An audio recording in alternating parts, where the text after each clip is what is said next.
এটা তো র পাইরাইটস। আমি আগে ভিডিওতে তোমাদেরকে দেখালাম। তো র পাইরাইট তোমরা এত ভালোবাসা দিয়েছো যে স্টক অলমোস্ট শেষের দিকে। এটা হচ্ছে পাইরাইট ব্রেসলেট। আমাকে অনেকে জিজ্ঞাসা করেছো যে দিদি পাইরাইট ব্রেসলেটটা একটু দেখিও। তো এটা হচ্ছে পাইরাইট ব্রেসলেট। এই পাইরাইট ব্রেসলেটটা কিন্তু এই র পাইরাইট দিয়েই তৈরি হয়। তো র পাইরাইটের এই ব্রেসলেটটা যারা হাতে পরবে মনে করছো পরতে পারো, সেম মানি ম্যাগনেট হিসেবে কাজ করে। কি করে বুঝবে যে তোমার ক্রিস্টালটা অরিজিনাল কি না? এখন তো মার্কেটে প্রচুর ডুপ্লিকেট এসে গেছে, বিভিন্ন কসমেটিক্সের দোকানও তোমরা দেখতে পাবে। তো সেটা হচ্ছে যে পাইরাইট ভীষণ পরিমাণে ভারী হয়, তোমরা হাতে দেখলে ফিল করতে পারবে।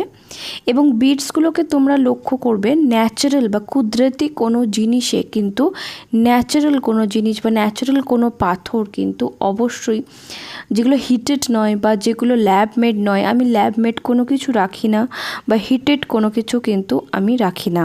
র পাইরাইট দিয়ে কিন্তু এরকমভাবে রং উঠবে, অর্থাৎ কয়লার ঘষলে যেরকম একটা কালো রং ওঠে, র পাইরাইট কিন্তু ঘষলে হালকা একটা অভ্র মতন কালো কালো মতন কিন্তু উঠবে।